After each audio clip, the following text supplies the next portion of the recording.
ہمیشہ تھروپ کا پتہ ہوتا ہے. پاک فوج زندہ باد، پاکستان بائندہ باد.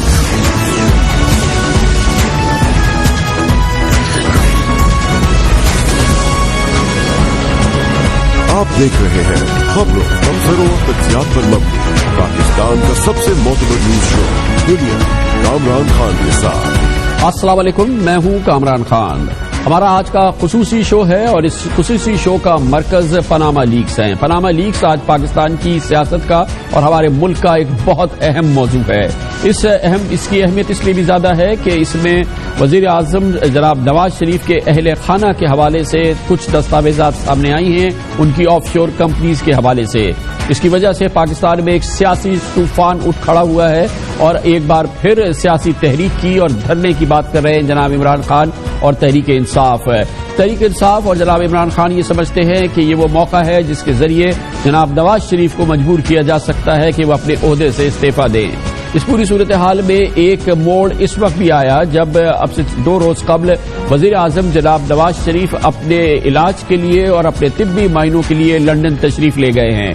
اطلاعات کے مطابق جناب نواز شریف کے اب طبی معائنے جاری ہیں، وہ اس کی ابتدا ہو چکی ہے، لیکن ان کی واپسی کا سارا دار و مدار ڈاکٹرز کی رپورٹس پر ہے، ان ٹیسٹ کے آنے کے بعد ہے، اور اس حوالے سے جو ٹریٹمنٹ درکار ہے وہ بھی جناب نواز شریف کا ہونا ہے. اس لیے یہ محتاط خیال کیا جا رہا ہے کہ جناب نواز شریف آئندہ چند روز، کم از کم چند روز یا کچھ روز ملک واپس نہ آئیں، شاید آئندہ ہفتہ بھی وہ ملک میں واپس نہ آئیں. اسی وجہ سے وہ ایک نظام ترتیب دے گئے ہیں جس کے ذریعے جناب اسحاق ڈار امور مملکت کی رہنمائی کر رہے ہیں. یہ بہت اہم معاملات ہیں اور کیونکہ اس کا تعلق جناب وزیر اعظم کی فیملی سے ہے، وہ کہ اس میں پاکستان کے دوسرے سیاسی خاندانوں کے نام بھی آئے ہیں، جس میں کہ سیف اللہ خاندان ہے، پاکستان پیپلز پارٹی کی شخصیات کے نام ہیں، جناب رحمان ملک کے، شہید محترمہ بے نظیر بھٹو کی آف شور کمپنی کے حوالے سے بھی بات چیت آئی ہے. لیکن اس وقت فوکس صرف اور صرف جناب نواز شریف کے اہل خانہ اور ان کے خاندانی معاملات ہیں جن کا تعلق ان کے صاحبزادے حسن نواز شریف اور حسین نواز شریف سے ہے. ہمارا آج کا پروگرام آپ کو ایکسپلین کرے گا. گزشتہ 10 دن کے واقعات کے حوالے سے ہم نے بھرپور پروگرامز کیے ہیں، بہت ہی اچھوتے اور انتہائی اہم اینگلز آپ کے سامنے پیش کیے ہیں. اب آج کے پروگرام کے ذریعے کوشش کریں گے کہ ان کو کیپ کرے، آپ کو ایک جگہ پہ یہ پورے جو اس وقت صورتحال ہے جس کو ہم بھرپور طریقے سے کور کر رہے ہیں مسلسل اپنے اس پروگرام میں پچھلے تقریباً 2 ہفتوں سے، وہ آپ کے سامنے اس کی چیدہ معلومات سامنے رکھیں اور اس کے ذریعے آپ کو موقع فراہم کرے کہ اس پورے اسکینڈل کو، اس پورے انتہائی نازک معاملے کو جو کہ ہمارے اس سیاسی ماحول پہ اور ہماری اس سیاست کے موڑ پہ بہت اثر انداز ہوگا. آئندہ چند دنوں میں ہم نہیں کہہ سکتے کہ اس حوالے سے کیا بہت امپورٹنٹ پیش رفت ہو جائے. ہماری کوشش یہ ہے کہ اس پروگرام کے ذریعے ہم یہ تمام جو اب تک ہو چکا ہے اس کو نچوڑ آپ کے سامنے پیش کریں اور آپ کو ایک موقع دیں جس کے ذریعے آپ اندازہ لگا سکیں کہ اس وقت یہ پورا کھیل جو ہے، یہ میچ جو ہے وہ کس جگہ پہ کھڑا ہوا ہے، تاکہ آئندہ آنے والے دنوں میں جب اس سلسلے میں پیش رفت ہو تو آپ پوری طرح سے آپ کی آگاہی ہو. کیونکہ اگر آپ نے کوئی چیز مس کر لی ہے، کوئی اینگل مس ہو گیا ہے، کوئی بڑی چیز آپ کے سامنے نہیں آ سکی ہے تو آپ اس کو اچھی طرح سے دیکھ لیں. اور اس پروگرام کے ذریعے جو وہ تمام چیزیں، بہت اہم معاملات جو کہ کئی گھنٹوں پہ محیط ہے، اس کو ہم کوشش کریں گے کہ اپنے اس خصوصی پروگرام میں اس کا نچوڑ، اس کا جسم ہم آپ کے سامنے پیش کریں اور اس کو ہم مختلف مراحل میں اب پورے اپنے اس پروگرام میں آپ کے سامنے پیش کریں گے، جس کے لیے ہم نے اپنا یہ خصوصی پروگرام ترتیب دیا ہے. پاناما لیکس نے بھی تصدیق کر دی، نواز شریف صاحب کی پاکستان سے باہر نہ کوئی جائیداد ہے، نہ ان کا کوئی سرمایہ ہے. پاناما لیکس ہیں، یہ شیطانی لیکس ہیں. میں نے ایک اعلیٰ سطحی عدالتی کمیشن قائم کرنے کا فیصلہ کیا ہے. میں آپ سے ڈیمانڈ کرتا ہوں پرائم منسٹر صاحب، پاکستانی قوم کی طرف سے کہ آپ ریزائن کریں. پیپلز پارٹی نے تو میاں نواز شریف کی استعفیٰ کا ابھی تک کوئی مطالبہ نہیں کیا. ہم نے رائے ونڈ کے جو محلات ہیں ان کے باہر جا کے وہاں دھرنا دیں گے، ڈی چوک میں نہیں دیں گے. اگر رائے ونڈ میں دھرنا پی ٹی آئی کرتی ہے تو پھر اس کا ہم حصہ نہیں بنیں گے. پیپلز پارٹی نے اگر یہ کہا کہ ہم شامل نہیں ہوں گے تو میں اپریشیٹ کرتا ہوں. سب سے اہم معلومات جو عام پاکستانی کو جاننا ضروری تھی کہ وہ آف شور کمپنی کیا ہوتی ہے. ہم نے گرافکس سے آپ کو سمجھانے کی کوشش کی تھی آف شور کمپنی کیا ہوتی ہے. آپ دیکھیں اور سمجھنے کی کوشش کریں پہلے کہ یہ آف شور کمپنیز جو آپ کا ذکر سن رہے ہیں روزانہ یہ ہوتی کیا ہیں. موسیک فونسیکا بیرون ملک افراد اور اداروں کو قانونی اور غیر قانونی طور پر آف شور کمپنیاں قائم کرنے اور نہایت عقل مندی اور ہوشیاری سے ٹیکس بچانے میں مدد فراہم کرتی ہے. جی ہاں، وہ کمپنیز بنائی جاتی ہیں ان کو آف شور کمپنیز کہا جاتا ہے جس کے ذریعے ٹیکس کو بچانے کے لیے، دولت کو خفیہ رکھنے کے لیے اور اس کے تسلسل کے لیے، اس کے سکسیشن کے لیے نظام ترتیب دیا جاتا ہے. لیکن آف شور کمپنی عمومی طور پہ سمجھا یہ جاتا ہے کہ یہ خفیہ طریقے سے حاصل کی ہوئی دولت کو خفیہ رکھنے کا ایک نظام ہے. آف شور کمپنیز ہوتی کیا ہیں ہم آپ کو سمجھاتے ہیں. آف شور کمپنیوں کا مقصد کمپنی کے اصل مالک، اثاثوں اور آمدنی کے ذرائع چھپانا ہوتا ہے. آف شور کمپنیاں معلومات خفیہ رکھنے کے سخت قوانین والے علاقوں سے آپریٹ ہوتی ہیں. ملکیت پر استحقاق، منافع کی وصولی اور رقم کی منتقلی کا اختیار مختلف مالکان کے پاس ہو سکتا ہے. یہ کمپنیاں وہاں بنائی جاتی ہیں جہاں نہ سرمائے پر پوچھ گچھ ہوتی ہے اور نہ ہی ٹیکس دینا پڑے. اس لیے ان کمپنیوں کو بنانے کی اصل وجہ ہوشیاری یا عقل مندی سے ٹیکس بچانا بھی ہوتا ہے. پہلے فرضی کمپنی بنائی جاتی ہے جیسے شیل کمپنی، جسے کھوکھلی کمپنی کہا جاتا ہے. کمپنی کی انتظامیہ میں مالکان کی جگہ پر فرضی افسران ظاہری اختیارات کا استعمال کرتے ہیں. Macau, British Virgin island, Cayman island, Switzerland, Mauritius اور پاناما ایسی جگہیں جہاں بڑی رازداری کے ساتھ یہ کام بآسانی ہو جاتا ہے. کسی آف شور کمپنی کے قیام کا ہرگز یہ مقصد نہیں ہے کہ وہ کسی غیر قانونی کام میں ملوث ہے. وزیر اعظم جناب نواز شریف نے آج قوم سے خطاب کیا اور ان تمام اپنے معاملات کے حوالے سے، اپنے صاحبزادوں کے معاملات کے حوالے سے، خاندانی فائنینشیل معاملات کے حوالے سے قوم کو اعتماد میں لیا. اس کی بھرپور وضاحت بھی پیش کی، اس کا بیک گراؤنڈ بھی قوم کے سامنے رکھا. یہ ایک براہ راست قوم کے ساتھ ان کا ذاتی خطاب تھا. ذاتی معاملات کے حوالے سے انہوں نے کہا کہ یہ ظاہر ہے کہ ایک غیر معمولی بات ہے، لیکن ضروری انہوں نے سمجھا کہ قوم کو اس سلسلے میں اعتماد ملے. انہوں نے تفصیل سے بیک گراؤنڈ بھی بیان کیا ان کے اپنے خاندانی پس منظر کا، کاروباری پس منظر کا، جو کہ پاکستان کی تقسیم کے بعد سے مسلسل ایک جدوجہد کی انہوں نے کہانی پیش کی. ان کے والد نے جس کو لیڈ کیا اور کس طرح سے اتفاق کو پاکستان کا ایک لیڈنگ بزنس گروپ بنایا. وزیر اعظم جناب نواز شریف نے اس بیک گراؤنڈ کے بعد خاص طور پہ اپنے خاندان کو احتساب کے لیے، اکاؤنٹیبلٹی کے لیے پیش کیا اور مطالبات کے پیش نظر انہوں نے فیصلہ کیا کہ ایک جوڈیشل کمیشن وہ قائم کریں گے. سپریم کورٹ آف پاکستان کے سابق جج اس حوالے سے وہ کہتے ہیں کہ سامنے آئیں گے، وہ اس کی تحقیقات کریں گے جو کہ ان کے خاندان کے حوالے سے جو الزامات لگے ہیں وہ درست ہیں یا نہیں. وزیر اعظم نے آج قوم سے اس کا وعدہ کیا. میں چاہتا ہوں کہ اصل حقائق پوری طرح قوم کے سامنے آ جائیں اور ہر پاکستانی الزامات کی اصل حقیقت سے آگاہ ہو جائے. آج میں نے ایک اعلیٰ سطحی عدالتی کمیشن قائم کرنے کا فیصلہ کیا ہے. سپریم کورٹ کے ایک ریٹائرڈ جج اس کمیشن کے سربراہ ہوں گے. یہ کمیشن اپنی تحقیقات کے بعد فیصلہ دے گا کہ اصل حقیقت کیا ہے اور الزامات میں کتنا وزن ہے.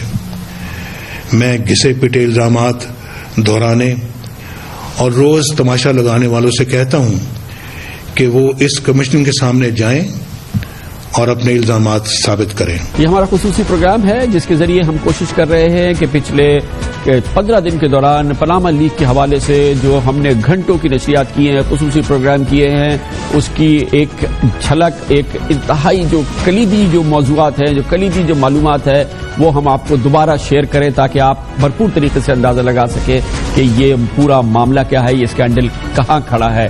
وقفہ ہے، اس کے بعد ہم واپس آتے ہیں.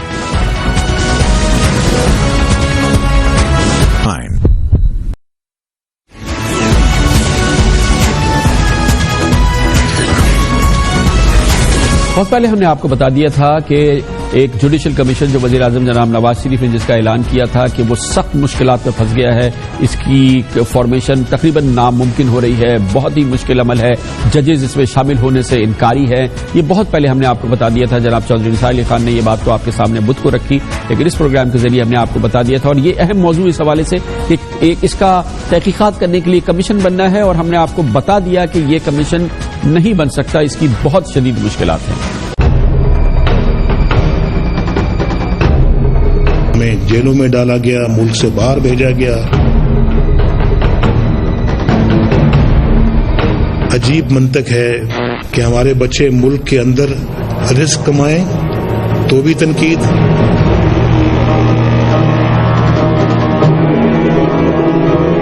اور اگر بیرون ملک محنت کر کے اپنا کاروبار قائم کریں تو بھی الزامات کی زد میں رہتے ہیں. میں نے ایک اعلیٰ سطحی عدالتی کمیشن قائم کرنے کا فیصلہ کیا ہے. حکومت کو اس کمیشن کی سربراہی کے لیے کوئی ریٹائرڈ جج دستیاب نہیں ہو رہا ہے. حکومت کی سر توڑ کوششیں گزشتہ 48 گھنٹوں میں بری طرح سے ناکام ہوتی نظر آ رہی ہیں. کئی اہم شخصیات، کئی اہم معزز ریٹائرڈ جج صاحبان جن سے حکومت نے رجوع کیا ہے، ہمیں بتایا گیا ہے کہ انہوں نے معذوری کا اظہار کیا ہے. انہوں نے کہا ہے کہ اس صورتحال میں وہ اس کمیشن کی سربراہی نہیں تسلیم کر سکتے، اس کو قبول نہیں کر سکتے. ان لوگوں نے اپنی ذاتی مجبوریاں بتائی ہیں، یا انہوں نے محض اس پوری صورتحال میں اس کمیشن کی سربراہی کو قبول کرنے سے انکار کیا ہے. ڈیڈ لاک کا شکار ہے حکومت کی یہ کوشش کہ فوری طور پہ کمیشن کا قیام عمل میں لایا جائے. اس کے لیے گزشتہ 48 گھنٹوں سے حکومتی کوشش کی سربراہی وفاقی وزیر قانون جناب زاہد حامد کر رہے ہیں، جو کہ اس کمیٹی کے ایک اہم رکن ہے جو کہ اس کمیشن کو قیام کے لیے بنائی گئی تھی. وزیر اعظم جناب نواز شریف خود اس کمیٹی کے کئی اجلاسوں کی صدارت کر چکے ہیں، جس کے بعد اس کمیشن کے لیے ایک ٹرم آف ریفرنس بھی بنایا گیا تھا. لیکن پچھلے 24 گھنٹے کے دوران جو صورتحال پیدا ہوئی ہے، یہ بات عام ہو گئی ہے کہ اتنی آسانی سے کوئی بھی کمیشن اس گنجلک، پیچیدہ اور اہم مالی معاملات کی تحقیقات نہیں کر سکتا. حکومت اس سلسلے میں جو ٹرم آف ریفرنس بنائے، یا جس حالات میں بھی اس وقت حکومت کی جو کمزوری ہے، اس کی ساکھ کو برقرار رکھنا ناممکن ہوگا، کیونکہ وزیر اعظم جناب نواز شریف کے اپنے صاحبزادوں کے معاملات ہیں. ایسا کمیشن جس کو وہ خود اپوائنٹ کریں گے، یقینی طور پہ اس کی ساکھ کسی صورت میں بھی قابل تسلیم نہیں ہوگی، لوگ اس کو تسلیم نہیں کریں گے. دوسری جانب حزب اختلاف اس کو تسلیم نہیں کرے گی، اور ایک ایسا کمیشن جس پہ پوری قوم ایگری نہیں کرتی، اس کمیشن کو قیام کا اس کا کوئی فائدہ نہیں ہوگا. اسی لیے اس کی سربراہی کے لیے فوری طور پہ کوئی معزز ریٹائرڈ جج صاحب جو کہ حکومت کی پہلی ترجیح ہے، فی الحال تک تیار نہیں ہوئے ہیں. حکومت کی اس سلسلے میں اس رائے کو بھی حکومت نے کنسیڈر کیا ہے کہ حاضر سروس سپریم کورٹ کے جج صاحب کو یہ کمیشن کی سربراہی دی جائے، اس کے لیے چیف جسٹس آف پاکستان سے رجوع کیا جائے. یہ بھی معاملہ زیر غور ہے، لیکن ہم آپ کو بتا سکتے ہیں کہ کمیشن کا معاملہ اس وقت ڈیڈ لاک کا شکار ہے. بار بار جب کمیشن بننے کی بات ہوئی تو ہم نے ہی سب سے پہلے یہ آگاہ کیا کہ کمیشن نہیں بن سکتا جب تک کہ اس کی ریکوائرمنٹس پوری نہ ہوں. ایک کمیشن بنا دینا ایسا ہوگا کہ حکومت قوم کو ٹرک کی بتی کے پیچھے لگا دے. اس کے کیا کیا انگریڈینٹس ہونے ضروری ہیں، یہ ہم نے آپ کے سامنے خاص طور پہ پیش کیے تھے، اور پھر یہ ریفر بھی ہوئے، اور حزب اختلاف نے بھی انہی نکات کی بات کی تھی. اور یہ جاننا بہت ضروری ہے کہ اگر کوئی بھی تحقیقاتی کمیٹی، کمیشن یا کوئی ادارہ کام ہوگا، اس کے لیے یہ جو ریکوائرمنٹس ہے وہ ہونا بہت ضروری ہوں گی. قانونی ماہرین سے پوچھا، ہم نے ٹیکس ایکسپرٹ سے پوچھا، ہم نے فورنسک ایڈیٹر سے پوچھا، ہم نے انٹرنیشنل ماہرین سے بھی پوچھا کہ ہمیں بتائیں کہ حکومت کی ہم مدد کریں کہ کس طرح کا کمیشن ہوگا جو کہ مستند ہوگا. اس کے لیے سب سے اہم بات یہ کہی گئی کہ کیونکہ یہ انتہائی پیچیدہ انٹرنیشنل مالی معاملات ہیں، ان کی انویسٹیگیشن کے لیے محض ایک سابق جج کی سربراہی میں انکوائری کمیشن 0/0 نتیجہ لائے گا. کیونکہ ایک عام سا انکوائری کمیشن جسے ایک سابق جج ہیڈ کر رہا ہو، اس کے پاس ذرائع نہ ہو، وسائل نہ ہو، اس کا کوئی نتیجہ نہیں ہوگا، اس کا کوئی فائدہ نہیں ہوگا، اس کا نتیجہ 0/0 ہوگا۔ اس کی ساکھ کے حوالے سے بھی ہمیں ان تمام ماہرین نے کہا کہ اس کی ساکھ اسی وقت بہتر ہو سکتی ہے کہ وزیر اعظم جناب نواز شریف کو کلی طور پر یہ اختیار نہ ہو کہ وہ کمیشن کے سربراہ کا انتخاب کرے۔ اس کے لیے حزب اختلاف کو اعتماد میں لینا ہوگا، کیونکہ اگر وزیر اعظم کی تنہا نامزد کردہ کمیشن ہوگا یا ان کی حکومت کا نامزد کردہ کمیشن ہوگا، کیونکہ اس معاملات میں ان کی حکومت کے اہم ترین شخصیات کی انوالومنٹ ہے، وزیر اعظم کے خاندان کی انوالومنٹ ہے، تو اس کی ساکھ 0 ہوگی۔ اگر اس پہ حزب اختلاف کو پورا کانفیڈنس نہیں ہوگا، سول سوسائٹی کو نہیں ہوگا، میڈیا بھی نہیں سمجھے گا کہ یہ ایک انڈیپینڈنٹ کمیشن ہے اور واقعی اس مقصد کے لیے بنا ہے جو کہ اس کا ہدف ہے۔ اس لیے اس کے لیے حزب اختلاف کو کم از کم اور سول سوسائٹی کو اعتماد میں لینا بہت ضروری ہوگا۔ یہ لازم ہوگا کہ انکوائری کمیشن میں انٹرنیشنل ریپوٹیشن کے بیسٹ پاسبل جو آڈٹ کمپنیز ہیں، یعنی کہ 5 مین جو بہترین آڈٹ کمپنیز سمجھی جاتی ہیں دنیا میں، چاہے وہ پرائس واٹر کوپر ہو، چاہے ڈیلائٹ ہو، چاہے ارنسٹ اینڈ ینگ ہو، چاہے اور جو 2 بڑی امپورٹنٹ آڈٹ کمپنیز ہیں، ان میں سے کسی کو ہائر کرنا ہوگا اور اس کے ساتھ اس کے ماہرین بھی ہوں گے، دوسرے انٹرنیشنل فورینسک ماہرین کو ہم نے شامل کرنا ہوگا۔ پھر کہیں جا کے اس کمیشن کے پاس وہ طاقت ہوگی کہ وہ اس کمپلیکیٹڈ معاملے کی تحقیقات کا آغاز کر سکے، اور یہ بڑا ایکسپینسو معاملہ ہے، اس کے لیے باہر سے ایکسپرٹس لینے پڑیں گے، ہو سکتا ہے پرائیویٹ انویسٹیگیٹرز کو ہائر کرنا پڑے، اس لیے اس انکوائری کمیشن کو مطلوبہ بجٹ بھی فراہم کرنا ہوگا۔ اس میں یہ ضروری ہے کہ نیب، اسٹیٹ بینک، FIA جو پاناما لیکس میں سامنے آئے ہیں پاکستانیوں کے نام 250 سے زیادہ، ان سے پوری معلومات طلب کر لیں اور بیسک معلومات ان سے لے لیں کہ آپ کے نام اس سلسلے میں آئے ہیں تو آپ کا اس سلسلے میں جو ڈسکلوجرز ہے وہ حاصل کر لیں، تاکہ وہ کمیشن کے پاس فوری طور پر پہنچا دیا جائے اور کمیشن جو ہے وہ اس کی ابتدا میں ہی اس کے پاس ایک ڈیٹا موجود ہو جس میں ان تمام پاکستانیوں سے معلومات لینے کی ابتدا کر دی جائے یا تحقیقات کی ابتدا کر دی جائے۔ یہ تمام بیسک 4-5 امور ہوں گے تو پھر کہیں جا کے ایک ساکھ والا کمیشن سامنے آئے گا، ورنہ وہی کمیشن ہوگا جو پاکستان میں اب تک بنتا رہا ہے، اور اب تک پاکستان میں کمیشن جس طرح سے بنتے ہیں، ان کے جو نتائج آتے ہیں، پاکستانی ان نتائج سے آگاہ ہونا ضروری نہیں سمجھتے۔ اگر واقعی اس کے مقصد کو حاصل کرنا ہے تو ان تمام امور کو دیکھنا ہوگا۔ ایک اور بہت اہم قانونی ماہر سے ہم بات کریں، معاف کیجیے گا، ٹیکس افیئرز کے ماہر اور انٹرنیشنل کارپوریٹ افیئرز کے ماہر ہمارے ساتھ موجود ہیں، جناب شبر زیدی جو کہ فرگوسن کو پاکستان میں ہیڈ کرتے ہیں، جو کہ ایک اور بہت ہی well reputed international audit company ہے۔ بہت بہت شکریہ شبر زیدی صاحب۔ یہ فرمائیے گا کہ پاناما لیکس کے حوالے سے کوئی بھی انویسٹیگیشن پروب کمیشن کرے، پاسبل ہے کہ اس میں کارپوریٹ افیئرز کے بہت ہی ٹاپ ریٹ آڈیٹرز نہ ہو، اس میں زبردست قسم کی انٹرنیشنل آڈٹ کمپنی نہ ہو، فورینسک ایکسپرٹ نہ ہو، اس کے بغیر ایک بیچارہ سابق جج کیا کرے گا؟ دیکھیں، یہ جو کیس ہے پاناما لیک کا یا کوئی بھی آف شور کمپنی کا یا کسی بھی ٹیکس میٹر کا، یہ جب تک آپ کارپوریٹ آڈیٹر یا فورینسک آڈیٹر کو انوالو نہیں کریں گے یہ تحقیقات مکمل نہیں ہو سکتی۔ سملرلی یہ کوئی انویسٹیگیٹو کیس نہیں ہے، انویسٹیگیشن یا کرمنل پروسیڈنگ اس وقت شروع ہوگی جب کرائم ڈیٹرمن ہوگا۔ پہلے ایک کارپوریٹ آڈیٹر اور فورینسک آڈیٹر اور جو ٹیکس کے قوانین سے واقف ہے وہ آدمی ایک اس کی فیکٹس فائنڈنگ کرے گا اور آئیڈینٹیفائی کرے گا کہ وہ پیسہ موجود ہے، اور اگر موجود ہے تو وہ کس طرح سورس سے گیا ہے، اور اگر وہ جس سورس سے گیا ہے تو اس کو ڈکلیئر کیا گیا ہے پاکستان میں یا نہیں۔ یہ جوڈیشل ایشو نہیں ہے، یہ ایک اکاؤنٹنگ اور کارپوریٹ لا کا ایشو ہے۔ یہ اتنے کمپلیکس فائنینشیل ایشوز ہیں، وائٹ کالر اس میں ہو سکتا ہے کرائم ہو، یہ سارا جو پاناما لیک سے سارا کرائم نہیں ہے، لیکن ایک جج یا ریٹائرڈ جج اس کو آپ کے خیال میں اکیلا اس کو کر سکتا ہے؟ دیکھیں، میرا ذاتی ویو یہ ہے کہ یہ جو میٹر ہے یا اس طرح کے جو میٹر ہوتے ہیں یہ اکاؤنٹنگ اور ٹیکس اور فائنینشیل میٹرز ہیں، یہ کارپوریٹ آڈیٹر اور فورینسک آڈیٹر اور ان لوگوں کو جو ٹیکس قوانین سے واقف ہیں ان کی مدد کے بغیر مکمل نہیں کیے جا سکتے۔ اور یہ ابھی یہ اس وقت جو پوزیشن ہے وہ فیکٹ فائنڈنگ پوزیشن ہے، اس کی کرمنل اوفینس بعد میں ڈٹرمن ہوگی. اس لیے یہ پہلے اکاؤنٹنگ، فورینسک آڈیٹر اور ٹیکس ایکسپرٹ کے سامنے آنا چاہیے. یہ جوڈیشل میٹر ابھی میرے حساب سے نہیں ہے. جوڈیشل میٹر اس وقت آئے گا جب کرمنل اوفینس اگر کوئی ہے تو سامنے آئے.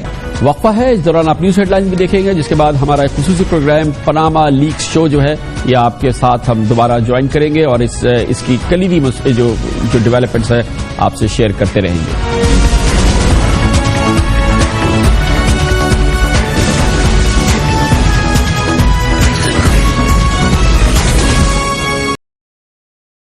موضوع صرف یہ ہے اور کوشش ہماری یہ ہے کہ اس پروگرام کے ذریعے پاناما لیکس کے حوالے سے جو اب تک اہم ترین ڈیولپمنٹس ہو چکی ہیں آپ کو ایک جگہ فراہم کرے.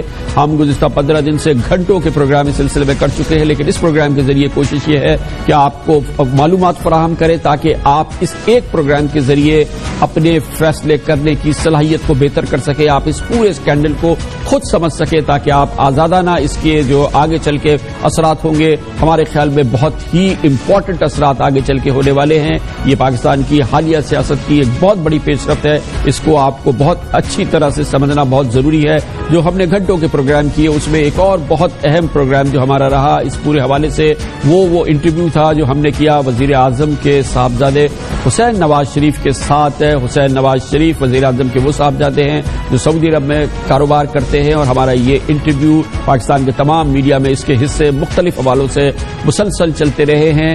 اب ہم آپ کو دکھاتے ہیں یہ انٹرویو ایک بار پھر آپ کو، کیونکہ یہ اس سلسلے کی سب سے اہم ایویڈنس ہے، دستاویز ہے، سب سے اہم یہ گوشہ ہے اس پاناما لیکس کے حوالے سے. جناب حسین نواز شریف کا ہمارے ساتھ ایک تفصیلی انٹرویو. 3 آف شور کمپنیز ہیں اس وقت جو ہے نا میری اپنی ملکی. ایک کمپنی ہے جس کے نیچے یہ پراپرٹیز ہیں، باقی ان کی کتنی پراپرٹیز ہیں اس کا بھی ابھی انکشاف نہیں ہوا. میری سینٹرل لندن میں پراپرٹیز تو دور کی بات ہے، میری پاکستان میں بھی کوئی پراپرٹی نہیں ہے. آف شور کمپنی کب بنی، کیسے بنی، یہ پیسہ اس میں کس طریقے سے آیا؟ مجھے اور میرے خاندان کو نشانہ بنا رہے ہیں. اربوں کے اثاثے جن کو کبھی انہوں نے ڈکلیئر نہیں کیا. یہ بالکل فراڈ ہے. ایک پلیٹ فارم پہ ہے، ایک موقف رکھتے ہیں. یہ جو انکشافات آئے ہیں اب ہم نے موومنٹ چلانی ہے جس کی اینڈ ہوگی ڈرائیون مارچ پہ. فرمائیے گا یہ جو معلومات سامنے آئی ہے مجھے کا کمپنی کی لا فرم کے حوالے سے، آپ کے خاندان کے حوالے سے، آپ تینوں کے حوالے سے، دونوں بھائیوں بہن کے حوالے سے، کیا یہ معلومات درست ہے؟ جی بالکل، جو انہوں نے یہی جو ہے اپنا کیا ہے پاناما پیپرز والوں نے کہ دنیا میں جو لوگ آف شور کمپنیز کا استعمال کرتے ہیں ان کے نام انہوں نے شائع کر دیے، اور ساتھ انہوں نے یہ بھی کہا ہے اس میں کہ ہم کسی کو ایلیج نہیں کر رہے، کوئی ایلیگیشنز نہیں لگا رہے. یہ لوگ ہیں کہ جو آف شور کمپنیز کا استعمال کرتے ہیں، اور اس میں جو ہے نا میرا اور مریم نواز صاحبہ کا جو ہے نا اپنا کچھ 3 کمپنیز ہیں کہ جن کے ساتھ انہوں نے ہمارا نام لکھا جو کہ درست ہے. اور پھر اس کے بعد میرے چھوٹے بھائی حسن نواز شریف جو ہیں ان کا نام لکھا ہے، لیکن وہ تھوڑا سا معاملہ مختلف ہے. لیکن حسین صاحب یہ بتائیے گا کہ کیوں یہ اگر آپ بزنس کر رہے ہیں آپ اور آپ کے بھائی آپ یا جائیداد خرید رہے ہیں تو آپ اپنے نام سے کیوں نہیں خرید رہے؟ کیوں آپ ایک آف شور کمپنی کو یوز کر رہے ہیں؟ دیکھیے جی کہ ایک اسٹیبلش بزنس ماڈل ہے برطانیہ میں، جسے آپ جیسے باخبر صحافی جانتے ہیں، وہ یہ ہے کہ پراپرٹیز ڈیلیپیڈیٹڈ کنڈیشن میں، یعنی غیر حالت میں جو پراپرٹیز جو ہے ان کو ایکوائر کیا جاتا ہے اور اس کے بعد ان کو ری بلڈ کر کے دوبارہ بیچ دیا جاتا ہے. اب وہاں برطانیہ میں ہر دوسری پراپرٹی آف شور کمپنی کی ملکیت ہے، یہ آپ بھی جانتے ہیں اور میں بھی جانتا ہوں. اب اس میں یہ ہے کہ حسن نواز شریف اپنے بزنس کے لیے پراپرٹیز ایکوائر کرتے ہیں، ان کو ری فیور کر کے بیچتے ہیں. اب لیٹ سے کہ کمپنی جو ہے کسی آف شور کمپنی کے نام ہے جو کہ اس میں کوئی غیر قانونی چیز نہیں ہے، تو وہ جو ہے ظاہر ہے اس آف شور کمپنی کو خریدتے ہیں، اور اس کے بعد جو ہے نارملی یہ ہوتا ہے کہ اس کو اس آف شور کمپنی سے جو ہے وہ اپنی کمپنی پہ ایکوائر کر لیتے ہیں یا اسی آف شور کمپنی کو واپس بیچ دیتے ہیں. تو یہ جو ہے ان کا طریقہ ہے. اور جن کمپنیز کا نام اس وقت ان سے منسوخ کیا جا رہا ہے وہ ایک پراپرٹی جو ہے جو کہ انہوں نے خریدی تھی اور اس کو ریفربش کر کے وہ بیچ چکے ہیں اس وقت. وہ پراپرٹی اس آف شور کمپنی کی ملکیت تھی اور انہوں نے وہ لے کے جو نا پراپرٹی اس آف شور کمپنی کو بند کر دیا, ڈیزالو کر دیا ہوا اس کمپنی کو, اور اس کے بعد وہ پراپرٹی بھی اب بک چکی ہوئی ہے.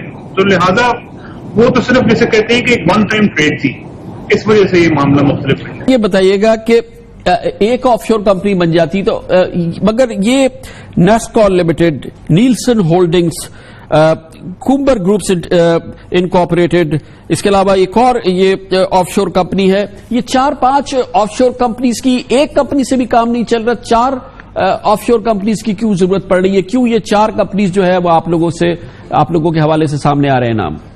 دیکھیے جی کہ سب سے پہلے جو ہے وہ یہ ہے بات کہ ہینگ آن پراپرٹیز کا میں کرتا ہوں. ہینگ آن پراپرٹیز جو ہے وہ ایک اور شخص کی ملکیت تھی اور حسن نواز شریف جو ہے نا جی انہوں نے ایکوائر کی وہ بلڈنگ, اور اس بلڈنگ میں ایک جو ہے نا گھر تھا اور اس کے ساتھ 2 اپارٹمنٹ تھے جن کو توڑ کے جو ہے ایک ہی گھر بنا کے انہوں نے ریفربش کر کے اسے بیچ دیا. تو ہینگ آن پراپرٹیز تو جو ہے نا اس کے ساتھ ختم ہو گئی. یہ 3 پراپرٹیز تھیں بیسکلی. تو یہ ایک ون ٹائم ٹریڈ جیسے کہ میں کہہ چکا ہوں تھی کہ جس کا جو ہے نا اپنا مقصد ختم ہو گیا ہے. اس کے ساتھ ہی کہ جس وقت حسن صاحب نے وہ اس کمپنی کو جو ہے ڈیزالو کر دیا اور اب تو پراپرٹی بھی بک چکی ہے. تو یہ 3 پراپرٹیز تھیں کہ جو بیسکلی جو نا ایک بزنس کا حصہ تھی جنہیں بیچنا ہی تھا. اس کے بعد جو ہے نا ہم آتے ہیں نیسکول لمیٹڈ اور نیلسن لمیٹڈ کے لیے. دیکھیے جی کہ وہاں پر 2 اپارٹمنٹس تھے اور ایک کمپنی جو ہے وہ ایک اپارٹمنٹ کو اون کرتی تھی. نیسکول لمیٹڈ جو ہے وہ فلیٹ 17 کو اون کرتی ہے. بعد ازاں فلیٹ 17 کو توڑ کے فلیٹ 17 اور فلیٹ 17A بنا دیا گیا 2 اپارٹمنٹس اپنی کنوینئنس کے لیے. تو وہ نیسکول جو ہے وہ 17 اور 17A کو اون کرتی ہے. اور پھر اس کے بعد نیلسن جو ہے وہ فلیٹ 16 کو اون کرتی ہے. اور یہ صرف اس وجہ سے جو ہے نا 2 علیحدہ کمپنیز ہیں کہ تاکہ جو ہے نا کوئی کنفیوژن اس میں نہ رہے, جو ہے چیزیں آرگنائز رہیں, اسٹریم لائن رہیں, اور کوئی وجہ نہیں ہے اس کی. اور پھر اس کے بعد جہاں تک کومبر گروپ انکارپوریٹڈ کا تعلق ہے وہ ایک ٹریڈنگ کمپنی کے طور پر رجسٹر کی گئی تھی. اس نے کوئی تھوڑا بہت جو ہے نا اس وقت کام کیا, لیکن پھر اس کے بعد وہ معاملہ زیادہ دیر چل نہیں سکا اور پھر اس کو ہم لوگوں نے بند کر دیا. آج کل وہ کمپنی ڈیفنکٹ ہے, ان ایکٹیو ہے وہ کمپنی ہے. لہذا وہ اس کا تو نہ کوئی اس کا کوئی بینک اکاؤنٹ ہے نہ اس کا کوئی ایسٹ ہے. وہ کمپنی اس وقت جو ہے نا بند ہو چکی ہوئی ہے. باقی اس وقت رہ گئی 2 نیسکول اور نیلسن. یہ جو ہے نا ان پراپرٹیز کو اون کر رہی ہیں جو میں نے آپ کو عرض کی تھی. جی ہاں, یہ ظاہر ہے کہ سارا پرابلم انہی ناموں کی وجہ سے ہو رہا ہے. اگر آپ لوگوں کے نام براہ راست ہوتے تو شاید یہ سوال اس طرح سے نہیں ہوتے. اب یہ جو فلیٹس ہیں اسی ایوو فیلڈ ہاؤس میں پارک لین کے 16A 17A, یہ فرمائیے گا کہ کیا یہ وہی پراپرٹی ہے جو کہ ہمیشہ سے آپ کے پاس تھی اور شاید 90s میں بھی تھی اور پھر 2000 میں بھی آپ لوگوں کے پاس تھی؟ یہ 2008 میں کیا یہ چینج ہوئی ہے اس کی پراپرٹی اونرشپ؟ کیا ہوا ہے اس پارک لین پراپرٹی کے حوالے سے؟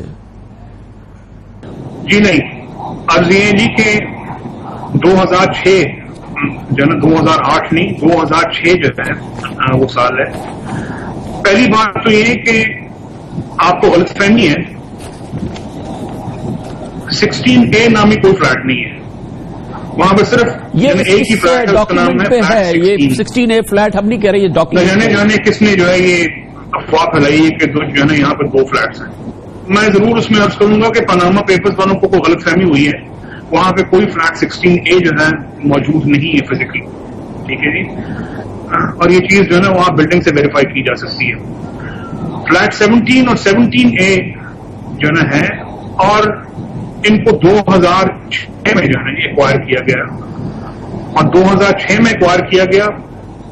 اس کے بعد سے لے کے آج تک جو ہے نا وہ ہماری ملکیت ہے. اور عرض یہ ہے کہ اس سے پہلے ہم وہاں پہ ایک جو ہے نا اپارٹمنٹ رہا کرتے تھے اور وہ تھا فلیٹ 17. بعد میں جو ہے نا اپنا یہ 16 سامنے آیا. تو عرض یہ ہے کہ اس کے بعد ایک ایسا وقت بھی آیا تھا کہ ہم نے یہاں پر رہنا چھوڑ دیا تھا اور کہیں اور جا کے ہم جو نا شفٹ ہو گئے تھے. اور جب ایک دفعہ جو ہے واپس آئے تو پھر اس کو ایکوائر کر کے جو نا واپس آ رہی. وہ وقت تھا کہ جس وقت میاں صاحب بھی جو نا اپنا پاکستانی برطانیہ سعودی عربیہ سے جو نا آنے والے تھے جس وقت جو نا اس کو ایکوائر کیا گیا. اور جب وہ ایکوائر کیا گیا تو پھر وہ اس پراپرٹی کے اندر تشریف لائے.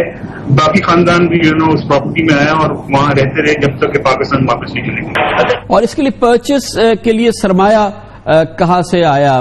یہ آپ نے بزنس سے جنریٹ کیا، اس کو فائنینس کیسے کیا، اس پراپرٹی کو خریدا کیسے گیا؟ میں یہ عرض کر چکا ہوں پہلے بھی کہ ان پراپرٹیز کو پروسیڈز آف سیل، جو کہ ایک سعودی عربیہ کے اندر ہم نے ایک فیکٹری بیچی تھی، اس کی جو پروسیڈ آف سیل ہے وہ استعمال ہوئی تھی اس کو ایکوائر کرنے میں. لیکن پھر اس کے بعد یہ کہ 2007 میں ہم لوگوں نے اس پر ایک مارگیج ریز کیا. مارگیج ریز کر کے جو پیسہ ہمارے پاس واپس آیا اس کو ہم نے دوبارہ بزنس میں لگا دیا. تو یہ ہے اس کے جو نا فائنینسنگ کا طریقہ. اچھا حسین صاحب، یہ بتائیے گا کہ آپ نان ریسیڈنٹ ہیں، آپ وہ پاکستانی ہیں جو کہ پاکستان سے باہر رہتے ہیں، اور حسن صاحب برٹش سٹیزن ہیں یا ہونے والے ہیں. آپ لوگوں پر یہاں کے ٹیکس قوانین کا اطلاق اس طرح سے نہیں ہو سکتا جیسے ہم پہ ہوتا ہے یا دوسرے لوگوں پہ ہوتا ہے، لیکن ٹیکس ماہرین کہتے ہیں کہ اس کے باوجود آپ کو ویلتھ ٹیکس یہاں پہ ضرور فائل کرنا ہے، اور آپ کے دنیا میں جہاں پہ بھی اثاثے ہیں وہ آپ کو پاکستان کی ٹیکس اتھارٹیز کو ضرور فائل کرنا ہے، کیونکہ بہرحال آپ پاکستانی ہیں. آپ اپنے ویلتھ ٹیکس میں اپنے یہ جو اثاثے ہیں وہ آپ فائل کرتے ہیں، آپ ویلتھ ٹیکس فائل کرتے ہیں؟ دیکھیے جی، جہاں تک میرا جو ہے اپنا نالج کا تعلق ہے تو ہمیں جو ہے اپنا بطور نان ریزیڈنٹس ہمیں ٹیکس گوشوارے جو ہیں جمع کرانے کی جو ہے اپنا کوئی ضرورت نہیں ہوتی. اور اس میں غرض یہ ہے کہ جو قانون جو ہے وہ تمام اوورسیز پاکستانیوں پر لاگو ہے، وہ ظاہر ہے مجھ پر بھی لاگو ہے اور ہم جو ہے نا اپنا اسی کو فالو کر رہے ہیں. حسن صاحب پہ نہیں ہے کیونکہ وہ برٹش سٹیزن ہیں. حسن نواز شریف صاحب جو ہیں ایز اے برٹش ریزیڈنٹ ان کے اوپر جو ہے اپنا ٹیکس کا اطلاق ہوتا ہے اور وہاں پہ وہ ظاہر ٹیکس دیتے ہیں. یہ آپ بتائیے جو سب سے اہم سوال ہے کہ آپ ہیں، حسن نواز شریف صاحب ہیں، آپ کاروبار کرتے ہیں، آپ کس طرح سے اس بات کو یقینی بناتے ہیں کہ کانفلکٹ آف انٹرسٹ نہ ہو؟ 2013 سے پہلے کی بات الگ ہے، 2013 کے بعد سے آپ کے والد صاحب وزیر اعظم ہیں پاکستان کے، اور ظاہر ہے کہ یہ پوزیشن اپنے ساتھ بہت اتھارٹی، بہت پاور، بہت انفلوئنس کیری کرتی ہے. آپ لوگ کیسے اس بات کو یقینی بناتے ہیں، یا آپ کے والد صاحب آپ لوگوں سے کس طرح سے اس بات کو یقینی بنواتے ہیں کہ آپ کے کاروبار میں ان کے عہدے کا یا ان کے نام کا انفلوئنس شامل نہ ہو؟ جو شخص آپ کے ساتھ کاروبار کرے، خرید فروخت کرے، وہ اس سے متاثر نہ ہو کہ آپ کے والد وزیر اعظم پاکستان ہیں. آپ اور حسن نواز شریف صاحب اس کو کیسے 100% یقینی بناتے ہیں؟ نواز شریف صاحب کی آپ کو کیا ہدایت ہے؟ کس طرح سے یہ آپ کا ایک فول پروف نظام ہے؟ غرض یہ ہے جی کہ سب سے پہلی چیز تو یہ ہے کہ جس ملک میں ہم کام کرتے ہیں ہمارے پہ یہ لازم ہوتا ہے کہ وہاں ہر قانون کی پابندی کی جائے، کیونکہ اگر آپ قانون کی پابندی نہیں کریں گے تو کل کو خود آپ کو جو ہے نا اس چیز کا نقصان ہوگا، آپ کا اپنا نام برا ہوگا. اور پھر دوسری بات یہ کہ اللہ تعالیٰ کے فضل و کرم سے ہم نے آج تک الحمدللہ کسی قسم کا کوئی مالی فائدہ کسی حکومت سے، خواہ وہ برطانیہ میں ہو خواہ وہ سعودی عرب میں ہو، کہیں کسی حکومت سے کوئی مالی فائدہ نہیں اٹھانا الحمدللہ. اور پھر جہاں تک باقی اس کا تعلق ہے تو اگر ہم پاکستان کے اندر جو ہے نا انویسٹ کریں وہاں پہ بھی جو ہے لوگوں کو کانفلکٹ آف انٹرسٹ نظر آتا ہے. کسی بھی ملک میں جو ہے نا ہم جا کے انویسٹ کریں تو وہاں پہ کانفلکٹ آف انٹرسٹ نظر آتا ہے. تو اب یہ جی کہ پھر ہم کیا کریں، ہم بزنس بند کر کے بیٹھ جائیں. نہیں حسین صاحب، ظاہر ہے کہ معاف کیجیے گا، ظاہر ہے کہ بڑا یہ حساس موضوع ہے اور آپ کے لیے یہ آبویسلی ایک سینسٹیو ایشو ہے، لیکن پھر بھی کیونکہ اب آپ ہیں، آپ یہ بتائیے کہ آپ جب بھی کسی شخص کو ڈیل کرتے ہیں، اس کے ساتھ کوئی کاروباری لین دین کر رہے ہیں، کوئی خرید فروخت کر رہے ہیں، کوئی کاروباری معاملہ کر رہے ہیں، آپ یہ دیکھتے ہیں، اس بات کو یقینی بناتے ہیں کہ اس کو پاکستان میں آپ کے والد کی پوزیشن کی وجہ سے کسی قسم کا کوئی فائدہ یا کوئی رغبت یا کوئی اور انسینٹیو تو نہیں مل رہا، یعنی کہ وہ آپ کو بینیفٹ دے کے آپ کے والد سے یا ان کی پوزیشن سے تو کوئی فائدہ نہیں اٹھا رہا. یہ ایک مشکل کام ہوتا ہوگا، لیکن اس کو آپ کیسے یقینی بناتے ہیں؟ جی کامران صاحب، جہاں تک اس سارے معاملے کا تعلق ہے، الحمدللہ ہماری کسی جو ہے ایسے شخص کے ساتھ کوئی ڈیلنگ نہیں ہے کہ جو پاکستان کے ساتھ جس کا کوئی انٹرسٹ ہے. کسی کے ساتھ ہمارا ایسا کوئی کاروباری تعلق نہیں ہے، کسی کے ساتھ ہماری کوئی ایسی شیئر ہولڈنگ نہیں ہے جو ہے نا کہ جو شخص جو ہے پاکستان کے اندر جو ہے نا اس کا کوئی انٹرسٹ ہے. کوئی جو ہے نا اپنا ایسا معاملہ نہیں ہے.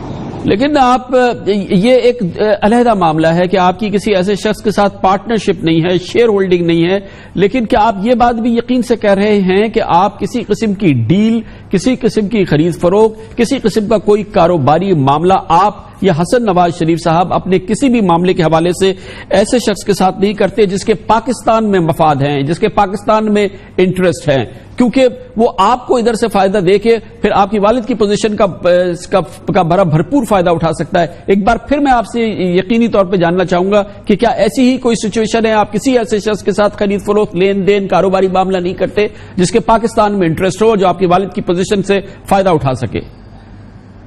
جی ظاہر ہے، بالکل ایسا کوئی شخص جو ہے کسی ایسے شخص کے ساتھ ہمارا جوائنٹ کاروبار نہیں ہے. میں دوبارہ آپ کے لیے دوہرا دیتا ہوں، کسی ایسے شخص کے ساتھ کہ جس کا پاکستان کے اندر جو ہے کوئی انٹرسٹ ہے، یہاں پہ بیرون ملک ہمارا کاروباری واسطہ نہیں ہے، کسی کے ساتھ جو ہے نا کوئی لینا دینا نہیں ہے ہمارا. لیکن میں نہیں جانتا کہ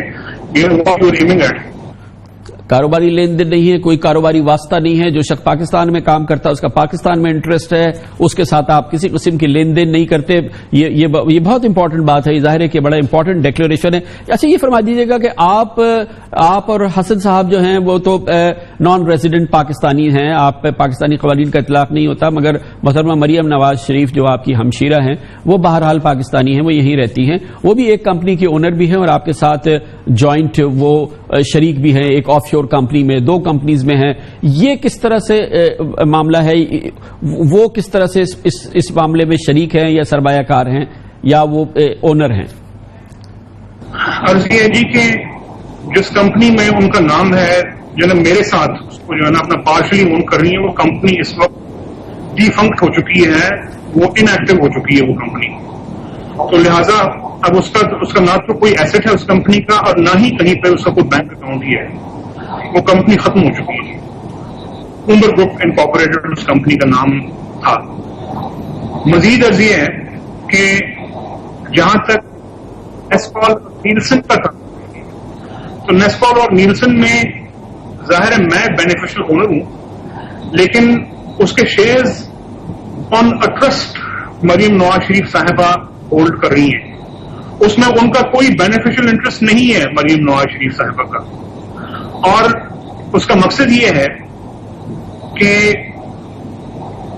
اگر میں نہیں رہتا تو میری فیملی، میرے بچوں میں وہ کمپنی کے جو ایسٹس ہیں ان کی پروسیڈز وہ شرعی طریقے سے تقسیم کر دیں.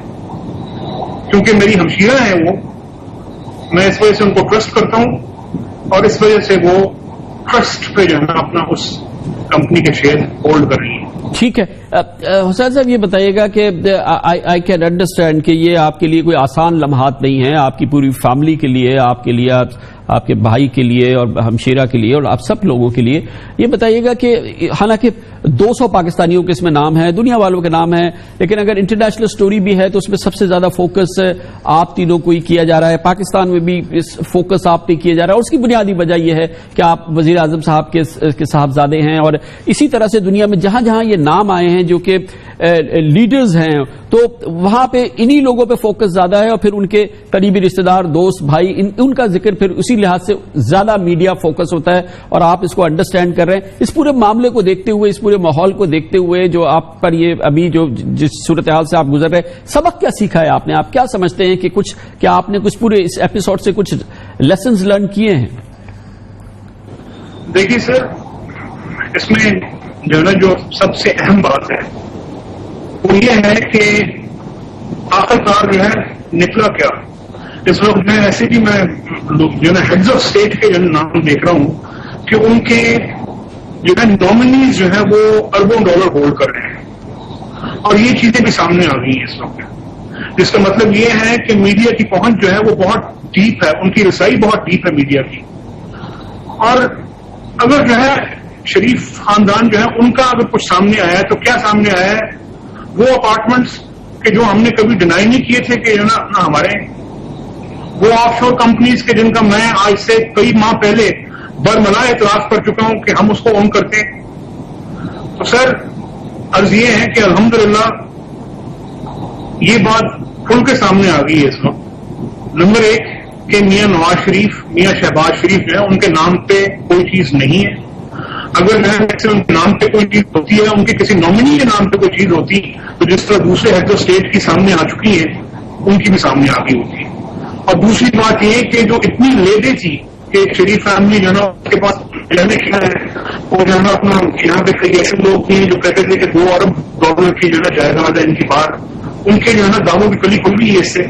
کیونکہ اگر جو ہے یہ اتنے بڑے بڑے ہیڈ آف اسٹیٹ کی جو ہے نا یہ سب کچھ سامنے آ سکتا ہے, ان کے جو ہے نا ایسٹ سامنے آ سکتے ہیں, ان کے نامنی سامنے آ سکتے ہیں, تو ہمارے جو ہے نا ایسٹس اگر ایسے ہوتے ہیں تو کیا ہمیں مانے تھے کہ وہ سامنے نہ آتے.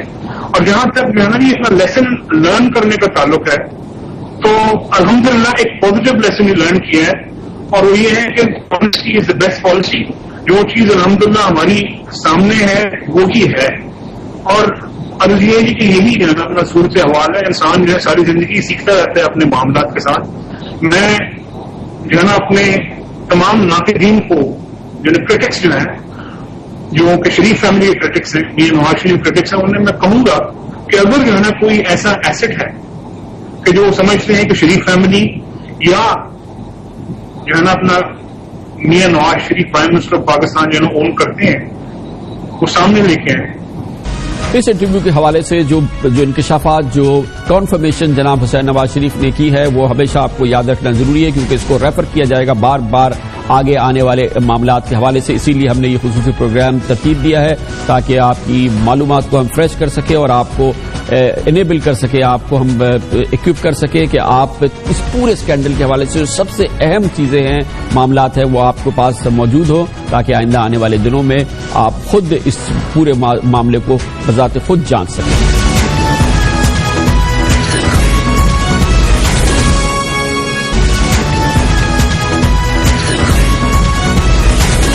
ایک اور بہت اہم معاملہ جو ہم نے اٹھایا تھا اس کا تعلق تھا مفادات کے ٹکراؤ, یعنی کہ وزیر اعظم کے وزیر اعظم نواز شریف کے صاحبزادے لندن میں اور سعودی عرب میں جو کاروبار کرتے ہیں, کیا وزیر اعظم کے عہدے کا تو ان کو فائدہ نہیں ہوتا؟ کیا اس بات کو وہ یقینی بناتے ہیں کہ اپنے کاروباری معاملات کو وزیر اعظم جناب نواز شریف اور ان کے دفتر سے دور رکھیں؟ کیونکہ مفادات کا ٹکراؤ یعنی کانفلکٹ آف انٹرسٹ ایک بہت اہم موضوع ہے, اس کو ہم نے بھرپور طریقے سے اپنے اس شو میں اٹھایا تھا.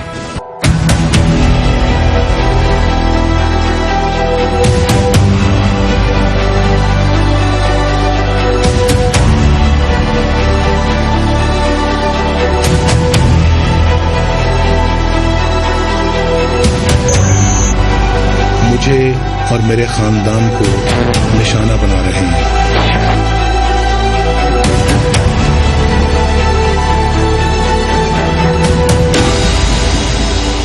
اس پورے ماحول میں, اس پورے موضوع میں ایک بات بہت اہم ہے جس کا تعلق بہرحال جناب نواز شریف اور جناب شہباز شریف کی فیملی کے ہے وہ یہ کہ جناب نواز شریف کے بھی دونوں صاحبزادے اور جناب شہباز شریف کے جو غیر سیاسی صاحبزادے جو سیاست میں نہیں ہیں جناب سلیمان شہباز شریف ہے وہ باقاعدہ کاروبار کرتے ہیں، وسیع کاروبار کرتے ہیں. اسی طرح سے جناب نواز شریف کے صاحبزادے حسین نواز شریف سعودی عرب میں کاروبار کرتے ہیں، جناب حسن نواز شریف برطانیہ میں کاروبار کرتے ہیں. لیکن یہ بات بہت اہم ہے، اس بات کو یقینی بنانا بہت ضروری ہے کہ کیونکہ ان کے والد جناب وزیر اعظم ہیں پاکستان کے اور سلیمان صاحب کے والد وزیر اعلیٰ ہیں پنجاب کے، پاکستان کے سب سے بڑے صوبے کے، تو اس بات کو بڑا ضروری ہے دیکھا جائے. پوری دنیا کی جمہوریتوں میں بہت ہی نازک معاملہ ہوتا ہے کہ مفادات کا ٹکراؤ نہ ہو، کاروبار کا اور طاقت کا، یعنی کہ طاقت کی بہترین اور اعلیٰ ترین سطح پر ملکی لیول پر پہنچنا اور پھر ساتھ میں کاروبار کا بھی چلانا، اس میں آپس میں ایک دوسرے کے ساتھ ملاپ نہ ہو، یہ بہت اہم اور کلیدی بات ہے. ورنہ کاروبار جو ہے وہ دن دونی رات چوگنی ترقی کرے گا اور وہ تمام کاروباری معاملات جو ایک عام کاروباری شخص کے لیے ایک کٹھن بھی ہو سکتے ہیں، مشکل بھی ہو سکتے ہیں، ان کے لیے ایک بہت ہی آسان چیز ہو جائے گی. کیونکہ بہرحال وزیر اعظم کے صاحبزادوں کے ساتھ کون کاروبار نہیں کرنا چاہے گا، وزیر اعظم کے صاحبزادوں کے ساتھ کون لین دین کرنا نہیں چاہے گا.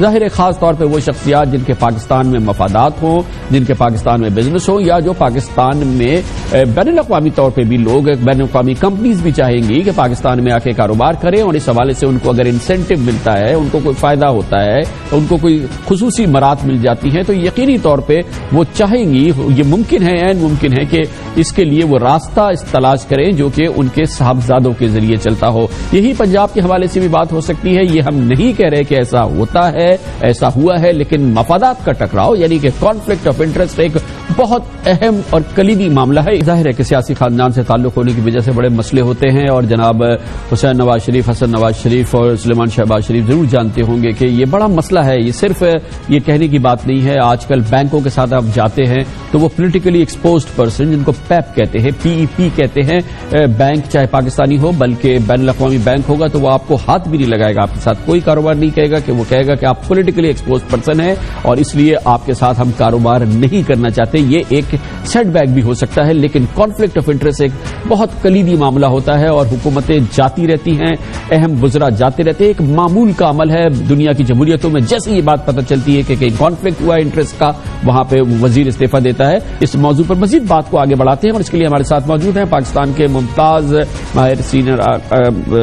ماہر آئین و قانون اور سابق وزیر قانون جناب ایس ایم ظفر سے. بہت بہت شکریہ ایس ایم ظفر صاحب. کتنا اہم معاملہ ہے conflict of interest, public office جو لوگ ہولڈ کرتے ہیں، ہے کوئی فول پروف نظام جس کے ذریعے اس کو انشور کیا جائے کہ انٹرسٹ کا ٹکراؤ نہ ہو، مفادات ٹکرائے نہیں آپس میں؟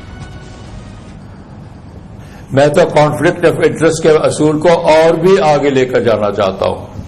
ہمارے لیڈر آف دی اپوزیشن جو ہوتے ہیں، اگر وہ بھی اتنے بڑے اہم عہدے پر جو جمہوریت کے لیے بہت اہم منصب ہوتا ہے کہ وہ اصل جمہوریت کی چلانے کے لیے اور اکاؤنٹیبلٹی کے لیے ان کا اہم کردار ہوتا ہے، اگر ان کے پیر بھی کمزور ہوں، اگر ان کے یہاں بھی کانفلکٹ آف انٹرسٹ پایا جائے تو وہ بھی مجھے منظور نہیں ہے. نہ صرف وہ جو اقتدار میں ہیں بلکہ وہ جو حزب اختلاف کے بھی سرخیل ہیں، اگر ان کے اہم ممبران کے بھی آپ پیر کمزور دیکھیں، مٹی کے دیکھیں، تو پھر آپ کو اس صورت میں ان سے بھی کہنا پڑتا ہے کہ آپ بتائیں کہ آپ کے کانفلکٹ آف انٹرسٹ کیوں ہوا. کیونکہ جس کے پاس کمزوری ہوگی وہ پتھر بھی نہیں پھینک سکے گا. جو شیشے کے گھر میں رہتا ہے وہ دوسرے کے گھر پہ کوئی پتھر پھینکنے کی ضرورت ہی نہیں کرتا. تو پھر تو اکاؤنٹیبلٹی بھی ختم، جمہوریت بھی بدنام، اور وہ مک مکاؤ کا سلسلہ ہو جاتا ہے جو کہ بدقسمتی سے اس ملک میں اب تک رواج بھی پا چکا. ہم نے آپ کو بتایا کہ حکومت ایک طرح کے گھبراہٹ کا شکار ہے، کچھ لوگ اس کو بوکھلاہٹ کا شکار کہتے ہیں، کیونکہ ایک جانب ایک حکومتی وزیر پاناما لیکس کو ایک بہت اچھی ایکٹیویٹی بتاتے ہیں، یعنی کہ وہ ایک ثبوت بتاتے ہیں کہ وزیر اعظم جناب نواز شریف اور ان کے خاندان کا ہمیشہ سے جو موقف رہا ہے پاناما لیکس نے اس کو ثابت کر دیا ہے، کنفرم ہو گئی ہیں تمام وہی باتیں جو وزیر اعظم کہتے رہے ہیں، اور اس کو